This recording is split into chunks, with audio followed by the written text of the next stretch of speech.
All right, 30 by 10, Game is a Game podcast. Definitely hit subscribe. We're giving you a lot of content, basketball, football, NFL. Look out for our 30 teams, 30 minutes segment on NFL teams, 32 teams, excuse me. That's going to be dropping soon. But today, recording this on a Saturday afternoon.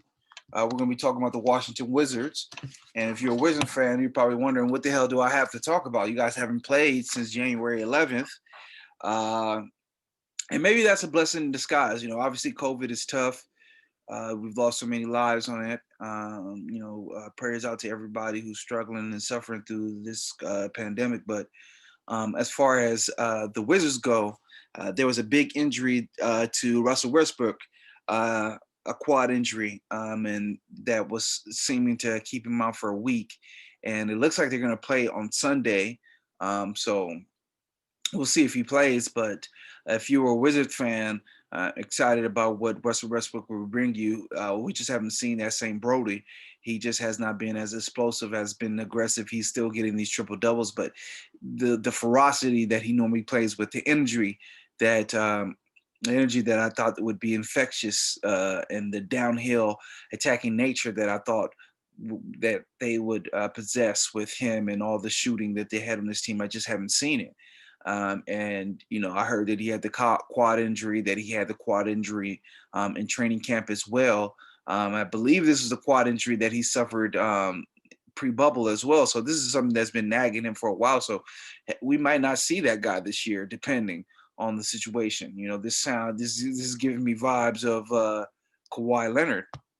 Now, with how long they've been talking about this quad injury for the Brody. So we'll see what ends up happening with that if he plays this Sunday and he starts looking like the guy that we've seen. But right now, and John Wall, he's been injured as well, but just athletically, Wall has looked like the better player. Now, if that's injury rise, Brody is getting up there in age. The injuries are starting to stack up a little bit. And we've seen with a guy, a favorite of mine's, Blake Griffin, this year.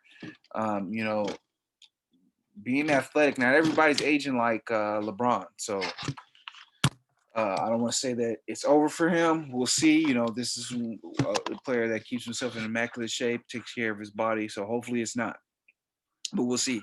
The Thomas Bryant injury, that was huge. He's a player that plays with a lot of energy and emotion as well. Very skilled offensive player. I do think that this will allow them to start Brook Lopez and, Robin Lopez, one of the Lopez brothers. And maybe that will allow the Wizards to have a functional NBA defense. Their defense was terrible. As I mentioned with Brody, didn't expect them to be a good defense, but I thought offensively they would overwhelm people and they would be good enough to get stops here and there. But we haven't seen that. And unfortunately, a lot of NBA defenses are built from the front line out. And, he's just not a rim protector, not really good at switching and being able to blitz schemes and blitz screen and roll actions, pick and roll actions, things of that nature. So,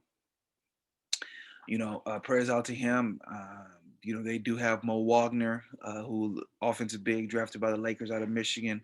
We'll see if he really starts to kick up his offensive game and brings up and packs a little bit of a punch to kind of deal with the absence of Thomas Bryant. I think there's an opportunity for him to show what he has. But, you know, uh, defensively, it hasn't really made sense. I think another issue with that has been Rui Hachimura. He is a massive big. He looks like he's 6'9", 6'10", athletic, and I expected him to play with more ferocity on that end. He seems to be, shot hungry. He hunts his shots. He's not really that good offensively yet, but he's aggressive with winning the ball and commanding on offense. But on defense, he hasn't bought in yet. And he's a young player. It's hard to get young players to understand that that's an important part of the game. He's young. I'm sure he wants to score 20 points, believes he could score 20 points. He was a high draft pick out of Gonzaga. I think he was a little bit older. Let me check this. Because I believe he's a little bit older. So he's not.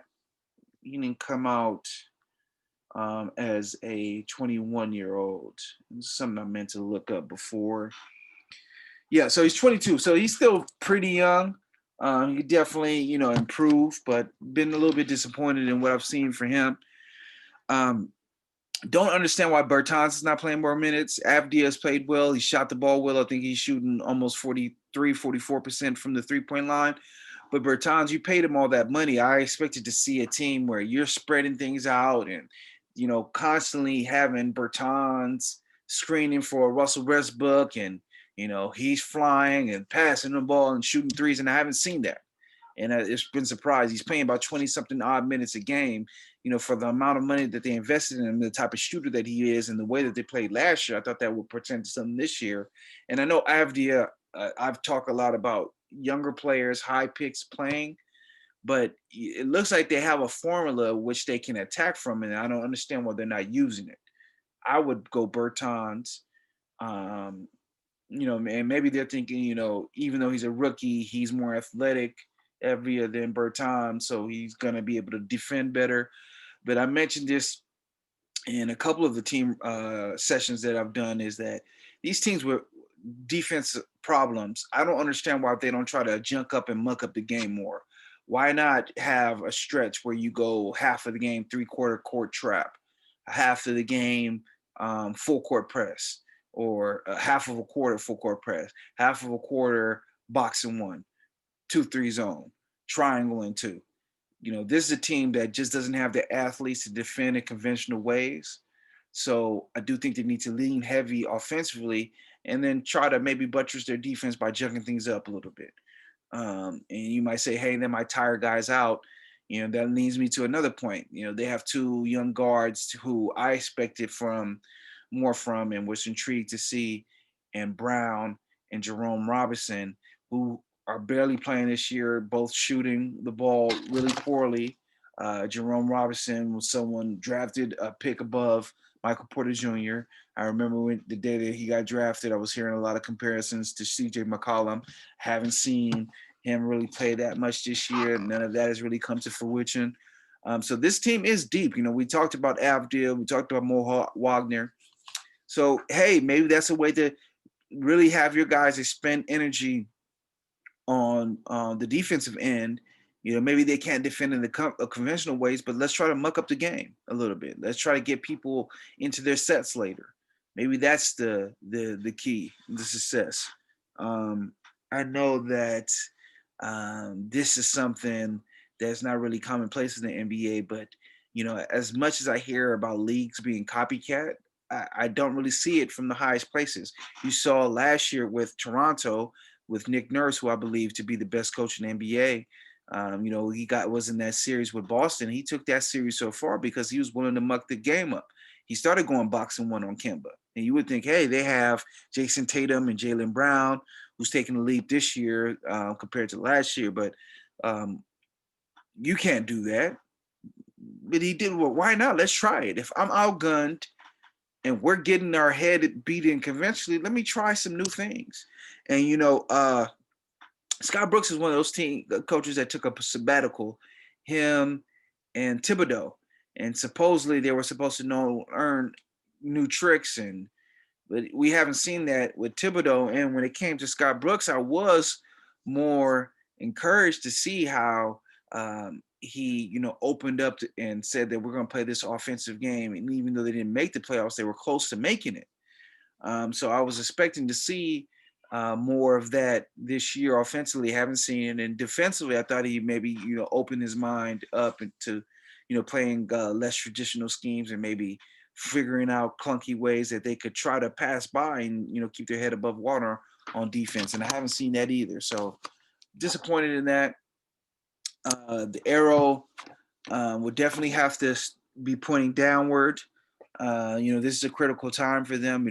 Bradley Beal has been very professional. He's always said that he wants to stay in Washington and figure things out. But I've seen some frustration. I saw a lot of frustration when the last games they played versus Boston, the game that kind of triggered a lot of their COVID situations when Tatum got it, and then Beal had to quarantine, and things went off and running. But this is a situation where And maybe it's probably the best thing to trade Bradley Beal, and this draft class is stacked, and try to restart again. You look like you have a player in Avdia, you have a lot of intriguing pieces that people would want, and Bertans, shooting is always at a premium in this league, so it might be decision time for them once they come back this Sunday.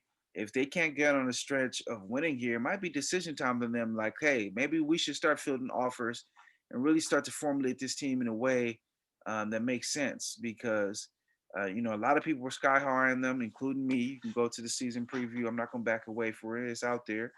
But I just haven't seen the team that I foresaw. I haven't seen this offensive team that's Brody playing with his head on fire, attacking the rim, having Thomas Bryant and Mo Wagner and Bertans and Abdia and all these guys spotting up, and Ruri maybe attacking mismatches, and I just haven't seen any of that. So we'll see what's going on. Bradley Beal is one of my favorite players. I didn't really mention him in this, but dynamite player, dynamite scorer, closest thing that we've seen to Ray Allen, and I just want to see, he can help so many teams. And when I was talking about Philadelphia making that Harden trade, I always thought Philadelphia should call and see about Bill before they call about Harden. Just the type of player he is, the shooter, defender, competitor. Uh, but we'll see. I think this is really crunch time within these next 10 games. If they can't get their legs up under them in some sort of way, they really should start considering what we're going to do with Bill. So that is 30 by 10. Washington Wizards. Have any questions and concerns? Definitely leave me a comment. I appreciate all the comments. Appreciate all the subscribers. Hit subscribe if you know a friend who has an obscure team that the media doesn't really talk about. The media seems to really, keep their eyes on the big market teams and the teams that are winning. But the you know the teams that not winning need love too. I give everybody love. I talk about every team 10 minutes at least, 20 to 30 minutes when I'm on with someone else. But schedules have been getting crossed, and I have not put out the content as consistently as I wanted to. So I'm doing that now. So definitely hit subscribe, leave any comment. 30 teams, 30 minutes. 30 teams, 10 minutes now. 30 by 10. Get at me.